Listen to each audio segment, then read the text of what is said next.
प्यारे विद्यार्थियों, साथियों, आज हम बात करेंगे फ्रांस के संविधान का संवैधानिक विकास और फ्रांस के संविधान के अध्ययन का महत्व। दो बातों पर चर्चा करेंगे। मैंने आपसे प्रॉमिस किया था कि स्विट्ज़रलैंड के संविधान के बाद में हम फ्रांस के संविधान का श्री गणेश करेंगे। तो प्राणों से प्यारे विद्यार्थियों, आज हम फ्रांस के संविधान की ही शुरुआत कर रहे हैं। और चाहे आप किसी भी देश के संविधान का अध्ययन कीजिएगा, सबसे पहले उसके संवैधानिक विकास की जानकारी होना निहायत ज़रूरी है।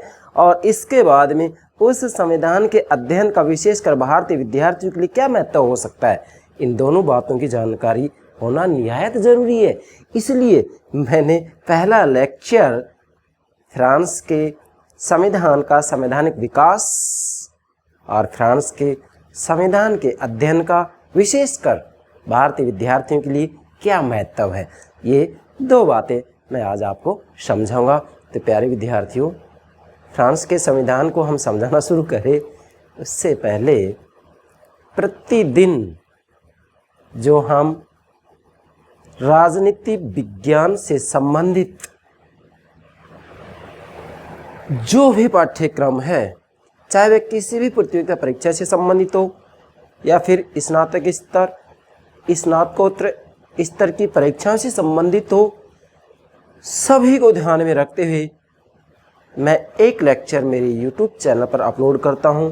इसकी जानकारी आपको हो सके, सूचना आपको मिल सके, इसके लिए हमारे YouTube चैनल को सब्सक्राइब अवश्य कीजिएगा। आशा करता हूँ आपने सब्सक्राइब कर दिया होगा। Thank you very much, thank you very much. Yes, France का संविधान, संवैधानिक विकास और संविधान के अध्ययन का महत्व विशेषकर भारतीय विद्यार्थियों के लिए। यस, देखिएगा भाई, संवैधानिक विकास को हम समझाएं उससे पहले मैं आपको पूरी दुनिया में किसी भी देश के संविधान को समझने का एक सूत्र दे रहा हूं। कोई भी राज्य व्यवस्था हो, किसी भी देश के संविधान को समझना हो, ये डायग्राम का प्रयोग कीजिएगा और आप धड़ल्ले से उस राज्य व्यवस्था को, उस देश के संविधान को समझिएगा, कोई दिक्कत नहीं आएगी। मैंने यहाँ नोट किया व्यक्ति, समाज, राज्य, संविधान, जीवन मार्ग। क्या मतलब है इसका भाई? इसमें ये सब बातें आ जाती है। संवैधानिक विकास, महत्व, विशेषताएं, जो भी राजनीतिक संरचनाएं होती हैं उस देश के संविधान में, सब कुछ आ जाता है इसमें। क्या समझे? वैसे मैंने स्विट्जरलैंड का संविधान जब बताया था तो प्रथम लेक्चर में ये संकेत दिया भी था। देखिएगा, व्यक्ति, समाज, राज्य, संविधान, जीवन मार्ग। क्या मतलब है? देखिएगा, कोई भी व्यक्ति समाज के बिना नहीं रह सकता। जैसा कि राजनीति विज्ञान के जनक, पिता, संस्थापक अरस्तू ने अपनी पुस्तक पॉलिटिक्स में स्पष्ट रूप में लिखा था कि जो व्यक्ति ये कहता है कि मुझे राज्य और समाज की कोई आवश्यकता नहीं है, तो वह व्यक्ति नहीं है, वह या तो देवता है या वह पशु है। क्यों? क्योंकि व्यक्ति समाज और राज्य के बिना नहीं रह सकता। एक बात होगी क्लियर? तो व्यक्ति समाज के बिना नहीं रह सकता और समाज राज्य के बिना नहीं रह सकता। क्यों? क्योंकि समाज किसे कहते हैं? सामाजिक संबंधों का जो जाल होता है उसे समाज कहते हैं। सामाजिक संबंधों का जो जाल होता है उसे समाज कहते हैं। और समाज का जो संगठित रूप होता है, समाज का जो संगठित रूप होता है, वो राज्य कहलाता है।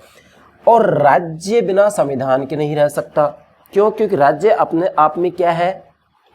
अमूर्त है। और राज्य की इच्छा की अभिव्यक्ति किस में होती है? सरकार में होती है। और सरकार के विशेषकर हम कहेंगे 3 अंग होते हैं। और इसी के साथ में व्यक्ति और राज्य का क्या पारस्परिक संबंध होगा, इन सभी बातों का उल्लेख संविधान में कर दिया जाता है। तो राज्य संविधान के बिना नहीं रह सकता। अब यहाँ मैंने लिखा जीवन मार्ग। इसका मतलब क्या है कि संविधान वह जीवन मार्ग होता है जिसे राज्य अपने लिए चुनता है। संविधान वह जीवन मार्ग होता है जिसे राज्य अपने लिए चुनते हैं, चाहे वो भारत, अमेरिका, स्विट्जरलैंड, चाइना, कोई भी देश क्यों ना हो। संविधान जीवन का वह मार्ग होता है जिसे राज्य अपने लिए चुनते हैं। और यह जीवन मार्ग उस देश की परिस्थितियों और आवश्यकताओं के अनुसार चुना जाता है। अर्थात सभी देशों की जो राज्य व्यवस्थाएं होती है, सभी देशों के जो संविधान होते हैं, उसमें कुछ भिन्नता जरूर मिलेगी। वो भिन्नता क्यों होगी? कि वहाँ की आवश्यकताएं और परिस्थितियाँ अलग अलग होती है। क्लियर। अब मूल बात आती है कि संविधान से आप समझते ही क्या है, तो मैं थोड़ा सा संकेत यहाँ और दूंगा भाई। संविधान नोट कीजिएगा, संविधान उन लिखित अलिखित नियमों का समुच्चय होता है जिसमें शासन के संगठन, शासन में या अंगों में शक्ति वितरण और शासन के सिद्धांतों का वर्णन किया जाता है, वो संविधान कहलाता है। मैंने सामान्य से संकेत दिया, यहाँ मैं संविधान की परिभाषा नहीं समझा रहा हूँ, परंतु इतनी जानकारी होना बहुत ज़रूरी होता है कि भाई संविधान कहते ही किसे हैं। तो ये मैंने एक सामान्य सी बात बताई है कि भाई किसी भी देश के संविधान को आप समझते हैं तो ये सामान्य जानकारी होना बहुत ज़रूरी होता है। ठीक है भाई। अच्छा, इसके बाद में फ्रांस के संविधान का संवैधानिक विकास हम आपको बताएं, इसके अध्ययन का क्या महत्व है ये बात हम बताएं। उससे पहले एक विद्वान है ब्रोगन, नोट कीजिएगा, ब्रोगन कह रहे हैं कि फ्रांस की राज व्यवस्था ना तो संसदात्मक है ना अध्यक्षात्मक है, बल्कि इसमें दोनों का समन्वय किया गया है। बहुत महत्वपूर्ण बात है। मैंने स्विट्जरलैंड का संविधान समझाया तो उस समय भी ये कहा था कि स्विट्जरलैंड के अंतर्गत भी संसदात्मक और अध्यक्षात्मक शासन प्रणाली के बीच का मार्ग अपनाया गया है। अब संसदात्मक शासन प्रणाली क्या है, अध्यक्षात्मक शासन प्रणाली क्या है, मैंने इन सब के ऊपर अलग से वीडियो अपलोड कर दिया है, आप प्लेलिस्ट में देख सकते हैं। पॉलिटिकल थ्योरी में कंप्लीट संसदात्मक शासन प्रणाली और अध्यक्षात्मक शासन प्रणाली के ऊपर लगभग 10 लेक्चर मैंने अपलोड कर रखे हैं। आप सारी बातें वहाँ समझ सकते हैं, यहाँ पुनरावृत्ति करने की आवश्यकता नहीं है। यहाँ तो हम संवैधानिक विकास और महत्व की बात करेंगे। ठीक है भाई। मैंने यहाँ लिखा ब्रोगन दोनों का समन्वय, मैंने शॉर्ट में लिख दिया है यहाँ। तो इसका मतलब क्या है, ब्रोगन कह रहे हैं कि फ्रांस की राज व्यवस्था विचित्र है, इसमें संसदात्मक और अध्यक्षात्मक शासन प्रणालियों का समन्वय किया गया है, ना तो ये शुद्ध संसदात्मक है ना ये शुद्ध अध्यक्षात्मक प्रणाली है। किसने कही ये बात, ब्रोगन ने। तो नोट करेंगे दोनों का समन्वय, मैंने बोल दिया है, सारी बात नोट कर सकते हैं। इसके बाद में अगली बात आती है, देखिएगा भाई, वास्तव में फ्रांस को दार्शनिकों का देश कहा जाता है, दार्शनिकों का देश कहा जाता है। वास्तव में फ्रांस की शासन प्रणाली पर आज जो संविधान मौजूद है फ्रांस में, जो पंचम गणतंत्र का संविधान है जो कि 4 अक्टूबर 1958 से लागू किया गया है, उसी संविधान का अध्ययन करना है। बाकी पीछे का भी मैं थोड़ा आपको बताऊंगा, लेकिन मूलतः जो हम अध्ययन करेंगे वो पंचम गणतंत्र का या 5वें संविधान का अध्ययन करेंगे जो कि 4 अक्टूबर 1958 से लागू किया गया है। इस संविधान का हमें ठीक से अध्ययन करना है, इसी संविधान को समझना है। परंतु वास्तव में जो ये आज शासन प्रणाली मौजूद है फ्रांस में, भाई जो पंचम गणतंत्र का संविधान का निर्माण किया गया था जो कि 4 अक्टूबर 1958 से लागू कर दिया गया है, 4 अक्टूबर 1958 से ये संविधान लागू कर दिया गया है। तो ये जो शासन प्रणाली है ना, वास्तव में फ्रांस की शासन प्रणाली के ऊपर कुछ राजनीतिक चिंतक हैं, जैसे जीन जैक्स रूसो। मैंने रूसो से संबंधित सभी लेक्चर अपलोड कर दिए हैं, आप पाश्चात्य राजनीतिक चिंतन के अंतर्गत देख सकते हैं। जीन जैक्स रूसो, मॉन्टेस्क्यू जो कि शक्ति पृथक्करण सिद्धांत के जनक हैं, मॉन्टेस्क्यू, दिदरो, सोरेल का बहुत ज़्यादा प्रभाव पड़ा है। कहाँ, फ्रांस की शासन प्रणाली के ऊपर। मतलब वर्तमान समय में फ्रांस में जो पॉलिटिकल सिस्टम है, उस पॉलिटिकल सिस्टम के ऊपर इन विचारकों का, राजनीतिक चिंतकों का बहुत ज़्यादा प्रभाव पड़ा है, नोट कीजिएगा। ठीक है भाई। इसके बाद में अगली बात ले रहे हैं हम क्या, कि यहाँ कुछ महत्वपूर्ण बातें, जैसे शक्ति पृथक्करण जो कि मॉन्टेस्क्यू की देन, ये सिद्धांत, शक्ति पृथक्करण का सिद्धांत किसने दिया है, मॉन्टेस्क्यू ने। इसके जनक कौन है, शक्ति पृथक्करण सिद्धांत के मॉन्टेस्क्यू। तो शक्ति पृथक्करण का सिद्धांत, सार्वभौम मताधिकार का सिद्धांत, स्वतंत्रता, समानता और भ्रातृत्व या बंधुत्व के राजनीतिक मूल्य विश्व को फ्रांस की अमर देन है। मतलब पूरी दुनिया को शक्ति पृथक्करण, सार्वभौमिक मताधिकार का सिद्धांत, स्वतंत्रता, समानता और भ्रातृत्व, बंधुता जैसे पॉलिटिकल वैल्यू, राजनीतिक मूल्य यदि दुनिया को किसी ने दिए हैं तो किसने दिए हैं? फ्रांस ने दिए हैं। मैंने आपको पहले कह दिया था कि वास्तव में फ्रांस दार्शनिकों का देश, क्या है? दार्शनिकों का देश है। और स्वतंत्रता, समानता और बंधुता, ये तीन मूल्य, इसी के साथ में सार्वभौमिक मताधिकार और शक्ति पृथक्करण, ये पांचों बातें पूरी दुनिया को यदि किसी ने दिया है तो किसने दिया है? फ्रांस ने दिया है। मैंने नोट कर दिया, विश्व को फ्रांस की अमर देन है। नोट करें, ये बात क्लियर होगा यहाँ तक। चलिए अब हम बात करेंगे संवैधानिक विकास की, अर्थात आज जो फ्रांस के अंतर्गत संविधान है जो कि 4 अक्टूबर 1958 से लागू किया गया है, जिसे कि पंचम गणतंत्र का संविधान कहते हैं। पंचम गणतंत्र, गणतंत्र का मतलब होता है जब किसी देश का राज्याध्यक्ष निर्वाचित होता है ना, तो उसे गणतंत्र कहते हैं। और यदि किसी देश का राज्याध्यक्ष वंशानुगत होता है तो उसे राजतंत्र कहते हैं। ये ध्यान रखना है आपको, क्योंकि पंचम गणतंत्र से पहले फ्रांस में 4 गणतंत्र और थे। मतलब हम ये कहेंगे क्रमबद्ध रूप में गणतंत्र की वहाँ स्थापना की गई थी। अब इधर आइए भाई, 4 अक्टूबर 1958 तक कैसे पहुंचे हैं, किन चरणों से पहुंचे हैं, आप देखेंगे यहाँ। संवैधानिक विकास, नोट करें, संवैधानिक विकास मतलब फ्रांस के संविधान का संवैधानिक विकास कि भाई 1958 तक पंचम गणतंत्र तक किन चरणों से गुजर कर पहुंचे हैं, इसका विकास किन चरणों से हुआ है। अच्छा, इसमें मैं आपको यहाँ ये बिंदु बताऊं, 5 बिंदु, क्योंकि पंचम गणतंत्र का ही संविधान का मैं अध्ययन करना है। 5 गणतंत्र की स्थापना की गई है वहाँ क्रमबद्ध रूप में, लेकिन इन सभी को समझने का सूत्र दे रहा हूँ, पहले ही मैं आपको बता देता हूँ। भाई, फ्रांस में गणतंत्रात्मक और शाही शासन व्यवस्था का एक दूसरे के स्थान पर प्रयोग किया जाता रहा है। अंत में जाकर पंचम गणतंत्र में पूर्ण रूप में जो है गणतंत्रात्मक शासन प्रणाली की स्थापना कर दी जाती है। मैं क्या कह रहा हूँ कि फ्रांस में गणतंत्रात्मक और शाही शासन व्यवस्था, जिसे राजतंत्र कह सकते हैं आप, मतलब गणतंत्र और राजतंत्र। राजतंत्र में कौन जो राज्याध्यक्ष होता है वो वंशानुगत होता है, और गणतंत्र में जो राज्याध्यक्ष होता है, कार्यपालिका का अध्यक्ष, वो क्या होता है? निर्वाचित होता है। वो एक अलग बात है, निर्वाचन चाहे प्रत्यक्ष हो या अप्रत्यक्ष हो। यदि राज्याध्यक्ष निर्वाचित है तो उसे गणतंत्र कहेंगे, और राज्याध्यक्ष यदि वंशानुगत है तो उसे राजतंत्र कहेंगे। उदाहरण देना चाह रहा हूँ, जैसे ब्रिटेन के अंतर्गत संस्थात्मक शासन प्रणाली है, कार्यपालिका के 2 प्रधान है, नाममात्र का और वास्तविक। नाममात्र का प्रधान वहाँ राजा है, राजा वंशानुगत है, इसलिए ब्रिटेन में राजतंत्र आज भी है। भारत की बात करते हैं, भारत में संस्थात्मक शासन प्रणाली है, यस है, और कार्यपालिका विभक्त है, 2 प्रधान है, नाममात्र का और वास्तविक। नाममात्र का प्रधान राष्ट्रपति और वास्तविक प्रधानमंत्री है। और हमारा राष्ट्रपति क्या है? वंशानुगत है? नहीं, निर्वाचित है, तो इसलिए यहाँ राजतंत्र है? नहीं, तो क्या है? हमारे भारत में गणतंत्र है। तो भारत में गणतंत्र है और ब्रिटेन में राजतंत्र है। समझ गए ना? तो वास्तव में फ्रांस के संविधान के विकास को समझना हो तो ये 2 बातें ध्यान देंगे, गणतंत्रात्मक और शाही शासन व्यवस्था अदला बदली के रूप में स्थापित होती रही है। भाई, कभी जो है राजतंत्र आया, कभी गणतंत्र आया, कभी राजतंत्र आया, कभी गणतंत्र आया, ये क्रम चलता रहा है। कहाँ तक? यहाँ तक पहुँचेंगे हम। चलिए, सबसे पहले यहाँ पहला बिंदु बनाया मैंने, महान क्रांति होते, यहीं से इसके संवैधानिक विकास का श्री गणेश करेंगे हम। 1789 में फ्रांस में क्रांति होती है। कब? मैंने यहाँ नोट किया 1789 की महान क्रांति, मतलब 1789 में फ्रांस में क्रांति होती है। और फ्रांस की क्रांति का जो मूल लक्ष्य है, उद्देश्य क्या है? स्वतंत्रता, समानता और बंधुता या भ्रातृत्व की स्थापना। ठीक है भाई, 1789 की महान क्रांति।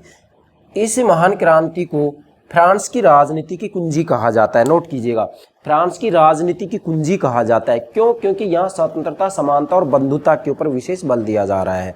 और ये जो स्वतंत्रता, समानता और बंधुता जैसे राजनीतिक मूल्य हैं, फ्रांस ने ही पूरी दुनिया को सिखाया है। ठीक है भाई, तो ये राजनीति की कुंजी है। कौन? महान क्रांति। आप नोट करेंगे 1789 की महान क्रांति फ्रांस की राजनीति की कुंजी है।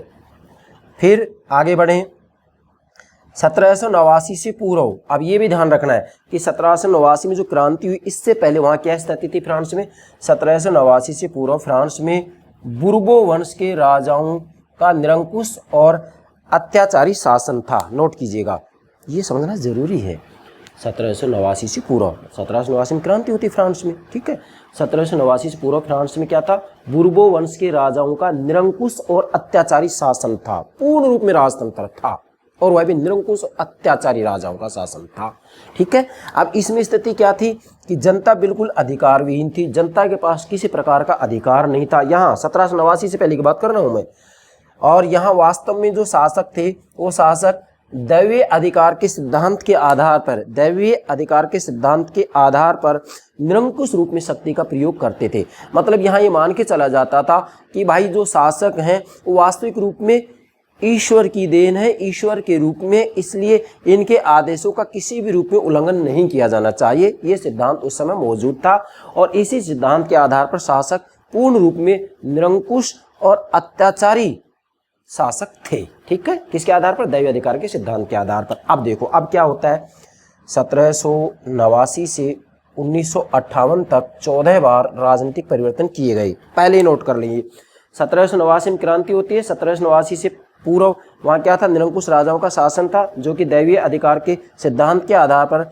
वास्तविक रूप में हम ये कहेंगे कि निरंकुश शक्ति का प्रयोग करते थे। किसके आधार पर? दैवीय अधिकार के सिद्धांत के आधार पर।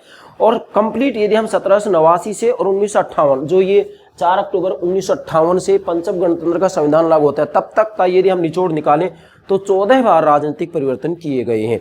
कभी राजतंत्र, कभी गणतंत्र, कभी राजतंत्र, कभी गणतंत्र। मैंने पहले नोट कर दिया, गणतंत्रात्मक और शाही शासन व्यवस्थाएं एक दूसरे के रूप में आती रही या अदला बदली होती रही। कभी राजतंत्र, कभी गणतंत्र, कभी राजतंत्र, कभी गणतंत्र, कभी राजतंत्र, कभी गणतंत्र, ये क्रम चलता रहा। ठीक है, फिर मैंने दूसरा बिंदु बनाया है तृतीय गणतंत्र से पूर्व के शासन, अर्थात जो तृतीय गणतंत्र मतलब तीसरा संविधान, तृतीय गणतंत्र से पहले फ्रांस में क्या स्थिति थी? तो ध्यान दें, यहाँ सर्वप्रथम 1791 में, 1789 में क्या होती? क्रांति। फिर उसके बाद में 1789 में सर्वप्रथम लिखित संविधान तैयार किया गया। नोट कीजिएगा, फ्रांस में सर्वप्रथम 1791 में लिखित संविधान तैयार किया गया और इसमें क्या किया गया? राजतंत्र और प्रजातंत्र का गठबंधन किया गया। मतलब यहाँ राजतंत्रीय और प्रजातंत्रीय संस्थाओं का समन्वय किया गया पहली बार, यहाँ ध्यान देंगे। और इसके बाद में 1793 में प्रथम बार गणतंत्रीय व्यवस्था अपनाई गई। पहली बार, ये नोट कीजिएगा, पहली बार गणतंत्रीय व्यवस्था अपनाई गई 1793। इससे पहले ध्यान देंगे राजतंत्र और प्रजातंत्र का गठबंधन था और उसके बाद में प्रथम बार 1793 में गणतंत्रीय व्यवस्था अपनाई गई। मैंने आपको पहले बताया था कभी गणतंत्र, कभी राजतंत्र, कभी गणतंत्र, कभी राजतंत्र। तो 1793 में प्रथम बार गणतंत्रीय व्यवस्था की स्थापना की गई। मतलब जो कार्यपालिका का अध्यक्ष होगा वो निर्वाचित हो, वंशानुगत नहीं हो। ठीक है, इसके बाद में फिर क्या होता है? 22 अगस्त 1795 को नया संविधान बनाया गया। क्या कहा है मैंने? 22 अगस्त 1795 को, ये 93 हो गया, 1795 को नया संविधान बनाया गया जिसे डायरेक्टरी का संविधान कहा गया। डायरेक्टरी का संविधान की संज्ञा दी गई। इसके बाद में फिर क्या होता है, मैं थोड़ा संक्षेप में बता रहा हूँ। इसके बाद में 1804 में नेपोलियन ने स्वयं को फ्रांस का सम्राट घोषित कर दिया। अब ध्यान देंगे, 1795 में नया संविधान बनता है, फिर 1804 में नेपोलियन बोनापार्ट ने स्वयं को फ्रांस का सम्राट घोषित कर दिया। मतलब यहाँ गणतंत्र की स्थापना होती है, उसके बाद फिर शाही शासन मतलब राजतंत्र आ जाता है। तो यहाँ फ्रांस का सम्राट घोषित कर दिया और उसके बाद में 1848 में द्वितीय गणतंत्र की स्थापना कर दी जाती है। क्या कहा है मैंने? 1848 में द्वितीय गणतंत्र की स्थापना कर दी गई। मतलब फिर गणतंत्र की स्थापना कर दी गई कि भाई जो राज्याध्यक्ष होगा वो निर्वाचित होना चाहिए। 1848 में द्वितीय गणतंत्र की स्थापना की, लेकिन क्या हुआ इसमें भी? 1852 में नेपोलियन तृतीय ने स्वयं को फ्रांस का सम्राट फिर घोषित कर दिया। अब फिर से राजतंत्र की स्थापना होगी। ठीक है, नेपोलियन तृतीय ने स्वयं को फ्रांस का सम्राट घोषित कर दिया। कब? 1852 में।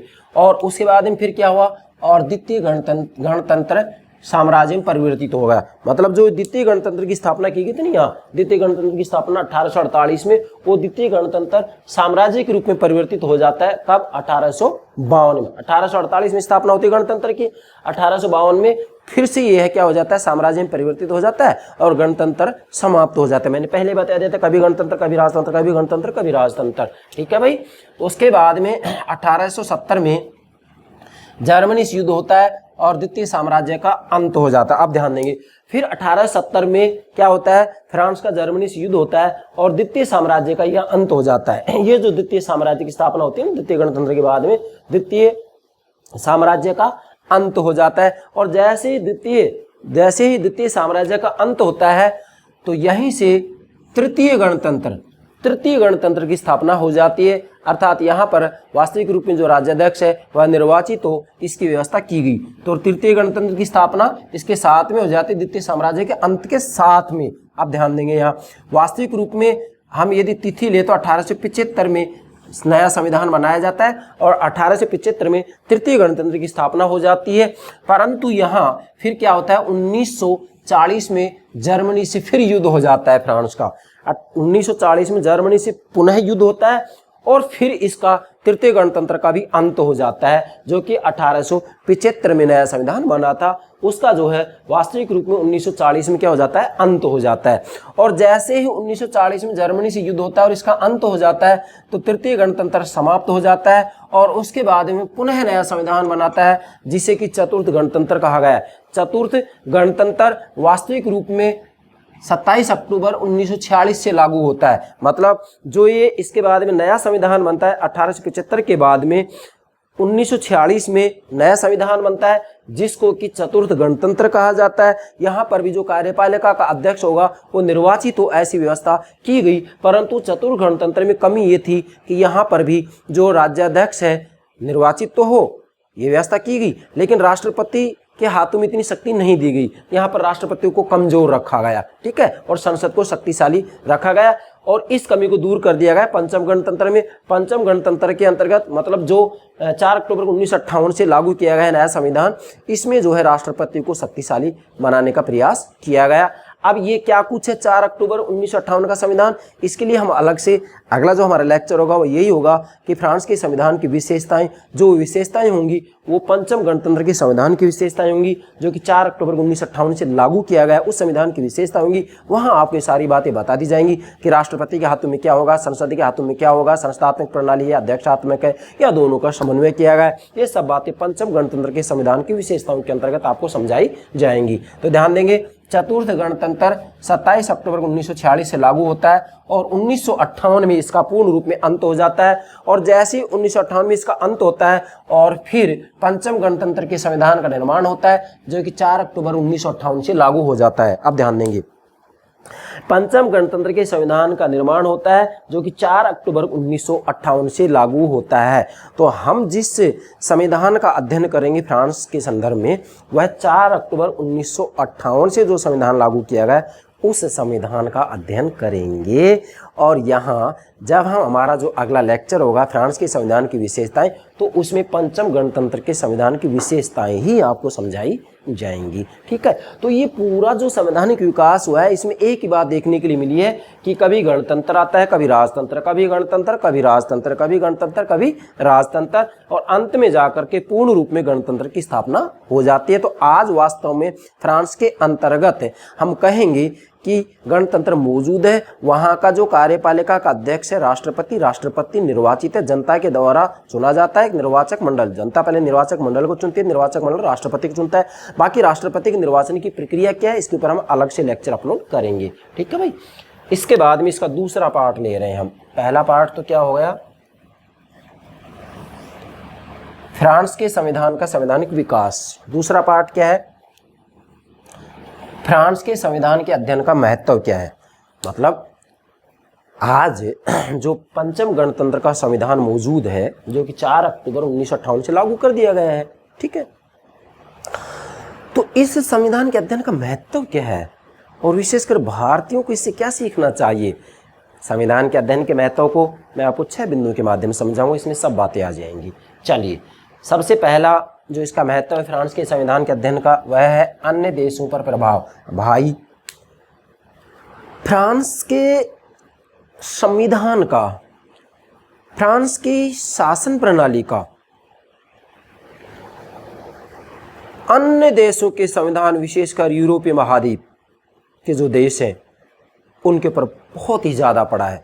और पूरी दुनिया की यदि बात लें हम, तो पूरी दुनिया में किसी न किसी रूप में स्वतंत्रता, समानता और बंधुता, भ्रातृता, बंधुता, भाईचारा भी कह सकते हैं इसको, स्वतंत्रता, समानता और बंधुता के जो राजनीतिक मूल्य हैं भाई, इसका प्रभाव पूरी दुनिया की राज्य व्यवस्थाओं पर पड़ा है। पूरी दुनिया में किसी न किसी रूप में जहाँ कहीं भी लोकतांत्रिक शासन प्रणालियाँ हैं, क्या स्वतंत्रता को स्थान नहीं दिया जाता, क्या समानता को स्थान नहीं दिया जाता, क्या भाईचारे को नहीं बढ़ाया जाता है। बढ़ावा नहीं दिया जाता, दिया जाता है। तो ये प्रभाव किसका पड़ा है? फ्रांस का ही पड़ा है। क्यों? क्योंकि फ्रांस में जो क्रांति हुई थी 1789 में, इसका नारा यही तो था, स्वतंत्रता, समानता और बंधुता। इसकी तो स्थापना करना चाहते थे ये, और इसका प्रभाव पूरी दुनिया पर पड़ा है। तो नोट करें, अन्य देशों पर प्रभाव, भारत भी इससे अछूता नहीं है, भारत पर भी इसका प्रभाव पड़ा है। दूसरा, अपने आप में विशिष्ट प्रतिमान। भाई, फ्रांस के संविधान के अध्ययन का इसलिए विशेष महत्व है कि यह अपने आप में एक विशिष्ट प्रतिमान है। विशिष्ट प्रतिमान मतलब ना तो ये शुद्ध संसदात्मक है, ना शुद्ध अध्यक्षात्मक है। ठीक है, यहाँ संसदात्मक और अध्यक्षात्मक इन दोनों ही प्रतिमानों का समन्वय किया गया है। व्यापक रूप में मैं आगे समझाऊंगा, यहाँ केवल संकेत दे रहा हूँ। तो इसका भी प्रभाव पड़ा है दुनिया पर। क्या ध्यान देंगे, यहाँ ये कार्यपालिका होगी, ये व्यवस्थापिका होगी। तो यहाँ संसदात्मक और अध्यक्षात्मक दोनों प्रवृत्तियां आपको देखने के लिए मिलेंगी। कैसे देखिएगा, जैसे जो फ्रांस का राष्ट्रपति है, जो कि कार्यपालिका का अध्यक्ष है, ये राष्ट्रपति नाममात्र का प्रधान नहीं है, बल्कि वास्तविक प्रधान। मैंने नोट किया, वास्तविक प्रधान है ये राष्ट्रपति, नाममात्र का नहीं है। जैसे भारत के अंतर्गत राष्ट्रपति नाममात्र का प्रधान है, लेकिन फ्रांस में जो राष्ट्रपति है ना, वो वास्तविक प्रधान है, वास्तव में शक्तिशाली है ये। तो राष्ट्रपति शक्तिशाली है, ये अध्यक्षात्मक शासन है प्रणाली का लक्षण हो गया। प्रधानमंत्री शक्तिशाली नहीं है, बल्कि राष्ट्रपति शक्तिशाली है। अगली बात, जो ये राष्ट्रपति है, ये जनता के द्वारा चुना जा रहा है, जबकि संसदात्मक शासन प्रणाली में कार्यपालिका का जो वास्तविक प्रधान होता है, प्रधानमंत्री, वास्तव में मंत्रिमंडल पूरा का पूरा व्यवस्थापिका में से निकलता है, जबकि यहाँ जनता चुनी इसको। अगली बात, यहाँ जो मंत्रिमंडल होगा वह मंत्रिमंडल व्यवस्थापिका के प्रति मतलब संसद के प्रति उत्तरदायी तो होगा, लेकिन जो ये मंत्रीगण है, मंत्रिमंडल है, वो व्यवस्थापिका के सदस्य नहीं होंगे। दोनों बात आ गई। उत्तरदायी होगा, ये तो संसदात्मक शासन प्रणाली होगी, और मंत्रिमंडल के सदस्य वास्तव में व्यवस्थापिका के सदस्य नहीं होंगे, ये अध्यक्षात्मक शासन प्रणाली का लक्षण होगा। तो वास्तव में यहाँ संसदात्मक और अध्यक्षात्मक दोनों ही शासन प्रणालियों में समन्वय किया गया है। व्यापक रूप में आगे जब हम चर्चा करेंगे तो सब बात स्पष्ट कर दूंगा, यहाँ केवल ये संकेत पर्याप्त है। तीसरा, इसका महत्व क्या है? प्रशासनिक विधि एवं प्रशासनिक न्यायालयों का विकास। नोट कीजिएगा, प्रशासनिक विधि एवं प्रशासनिक न्यायालयों का विकास। भाई, वास्तविक रूप में प्रशासनिक न्यायालयों के लिए, प्रशासनिक विधि के लिए पूरी दुनिया में यदि सर्वप्रथम इसका प्रयोग किया गया तो फ्रांस में ही किया गया, और इसके बाद में अन्य देशों में इसको अपनाया गया है। तो वास्तव में धीरे धीरे दुनिया के अन्य देशों में भी प्रशासकीय न्यायालय और प्रशासकीय विधि इनको अपनाया जा रहा है। तो ये फ्रांस का ही प्रभाव है, फ्रांस का ही प्रभाव है। तो इसलिए भी इसके अध्ययन का महत्व है कि किस रूप में वहाँ पर प्रशासकीय न्यायालय और प्रशासकीय विधि की स्थापना की गई है। चौथा, इसका महत्व है शक्ति पृथक्करण सिद्धांत के रूप में देन। भाई, वास्तव में मॉन्टेस्क्यू शक्ति पृथक्करण सिद्धांत के जनक हैं, और शक्ति पृथक्करण का सिद्धांत वास्तविक रूप में फ्रांस की ही देन है। किसकी देन है? फ्रांस की ही देन है। तो आज यदि शक्ति के दुरुपयोग को रोकना है तो डेफिनेटली शक्ति का पृथक्करण जरूरी है। जैसे मॉन्टेस्क्यू कहते हैं कि भाई, एक ही व्यक्ति के हाथ में व्यवस्थापन, कार्यपालन, न्यायिक शक्ति दे दी जाएगी तो ये अत्याचार तंत्र की परिभाषा होगी, मतलब इसको अत्याचार तंत्र ही कह सकते हैं। इसलिए यहाँ वास्तव में मॉन्टेस्क्यू ने कहा है कि भाई व्यक्ति स्वतंत्र रहें, तो इसके लिए क्या किया जाए? शक्ति को बांट दिया जाए। भाई, कानून बनाने वाली संस्था अलग हो, कानून को लागू करने वाली संस्था अलग हो, और इसी के साथ में न्यायिक निर्णय लेने वाली संस्था अलग हो, अर्थात व्यवस्थापिका, कार्यपालिका और न्यायपालिका अलग अलग रूप में कार्य करें। तो ये सिद्धांत मॉन्टेस्क्यू ने दिया था, और ये मूलतः फ्रांस के ही थे। हालांकि इन्होंने ब्रिटेन के संविधान का अध्ययन किया था और उस संविधान के आधार पर शक्ति पृथक्करण का सिद्धांत दिया। ठीक है, इन्होंने ब्रिटिश संविधान का चाहे गलत रूप में अध्ययन किया हो, वहाँ शक्ति पृथक्करण का सिद्धांत नहीं था, लेकिन फिर भी ये तो कहा जा सकता है कि ब्रिटेन के संविधान का चाहे गलत रूप में अध्ययन किया हो, लेकिन कम से कम मॉन्टेस्क्यू ने दुनिया को, राजनीति विज्ञान को एक सिद्धांत तो दे ही दिया, शक्ति पृथक्करण का सिद्धांत। तो इसलिए भी वास्तव में फ्रांस के संविधान के अध्ययन का महत्व है। क्या? शक्ति पृथक्करण के सिद्धांत के रूप में देन, ये फ्रांस की ही देन है, ये सिद्धांत, शक्ति पृथक्करण का सिद्धांत। और पांचवा बहुत ही महत्वपूर्ण है, संविधान परिषद। फ्रांस के अंतर्गत वास्तविक रूप में जो ये संविधान है, पंचम गणतंत्र का संविधान, भाई, इसमें एक विचित्र एक विचित्र संस्था की स्थापना की गई है जिसे संविधान परिषद की संज्ञा दी जाती है। अब ये जो संविधान परिषद है वास्तव में ये चुनाव से संबंधित कार्य भी करती है और इसी के साथ में संविधान की व्याख्या से संबंधित कार्य भी करती है, ध्यान देंगे। जबकि सच्चाई है भारत में चुनावों से संबंधित कार्य कौन करता है? निर्वाचन आयोग करता है। और संविधान की व्याख्या कौन करता है? भारत में सर्वोच्च न्यायालय करता है। लेकिन फ्रांस में ये जो संविधान परिषद है यही चुनावों से संबंधित कार्य करती है। ये संविधान परिषद ही संविधान की व्याख्या से संबंधित कार्य भी करती है। ये विचित्र संस्था है, तो इसलिए भी इसका महत्व है कि अन्य देशों को इससे कुछ सीखना चाहिए कि ऐसी राजनीतिक संस्था हमारे देशों में भी स्थापित की जानी चाहिए, जिससे कि जो अतिरिक्त खर्चा होता है उस खर्चे से बचा जा सके। तो ये संविधान परिषद एक विचित्र संस्था है जिसकी स्थापना फ्रांस में ही की गई पंचम गणतंत्र के अंतर्गत। ठीक है, इसके बाद में हालांकि यहाँ जो छठा महत्व है वह है राजनीतिक प्रयोगों की प्रयोगशालाएं। वैसे स्विट्जरलैंड में भी नए नए प्रयोग कर कैंटोन देखे जाते हैं, लेकिन मूलतः फ्रांस को ही राजनीतिक प्रयोगों की प्रयोगशाला कहा जाता है। क्यों? क्योंकि आप स्वयं देखिएगा यहाँ 1789 से 1958 तक 14 बार राजनीतिक परिवर्तन किए गए, नए नए प्रयोग कर देखे गए। कभी राजतंत्र, कभी गणतंत्र, कभी राजतंत्र, कभी गणतंत्र। फिर इसके बाद में गणतंत्र की स्थापना हो जाती है। तो यहाँ पर कोई कहता है कि भाई संसद शक्तिशाली हो, कोई कहता है कि भाई राष्ट्रपति शक्तिशाली हो। तो नए नए प्रयोग कर के देखे गए हैं। अब यहाँ जो नए नए प्रयोग कर के देखे गए हैं तो इन नए नए प्रयोगों से दुनिया के अन्य देशों को बहुत कुछ सीखने की आवश्यकता है। तो ये जो फ्रांस है वह राजनीतिक प्रयोगों की प्रयोगशाला है और यहाँ पर जो निष्कर्ष निकाले जाते हैं उन निष्कर्षों का फ़ायदा लाभ दुनिया के अन्य देशों को भी उठाना चाहिए। तो इस रूप में भी फ्रांस के संविधान के अध्ययन का महत्व है और विशेषकर भारतीय विद्यार्थियों के लिए। तो ये हो गया आपका फ्रांस के संविधान का संवैधानिक विकास और फ्रांस के संविधान के अध्ययन का महत्व। दो बातें मैंने आपको बतला दी हैं। अब हमारा जो अगला लेक्चर होगा क्रमबद्ध रूप में होगा। क्या होगा? पंचम गणतंत्र के संविधान का जो निर्माण किया गया है, जो कि 4 अक्टूबर 1958 से लागू किया गया है, इसी ही संविधान की विशेषताओं को लेंगे और इसी ही संविधान की राजनीतिक संस्थाओं को हम क्रमबद्ध रूप में समझाएंगे। जैसे व्यवस्थापिका, कार्यपालिका, न्यायपालिका की वहाँ किस रूप में व्यवस्था की गई है और वहाँ पर कौन सा जो पॉलिटिकल पार्टी सिस्टम है वह पाया जाता है। ये सब बातें मैं आपको समझाऊंगा। दुनिया में किसी भी देश के संविधान का अध्ययन करना हो, भाई व्यवस्थापिका, कार्यपालिका और न्यायपालिका सरकार के इन तीनों ही अंगों का पारस्परिक संबंध किस प्रकार का है, किसको क्या शक्ति दी गई है, कितनी शक्ति दी गई है, यही तो बातें होती हैं। इन्हीं सब बातों को हमें समझना होता है। ठीक है, तो मुझे पूरी उम्मीद है आप फ्रांस के संविधान का संवैधानिक विकास और अध्ययन का महत्व ठीक से समझ गए होंगे। Yes, okay, thank you very much.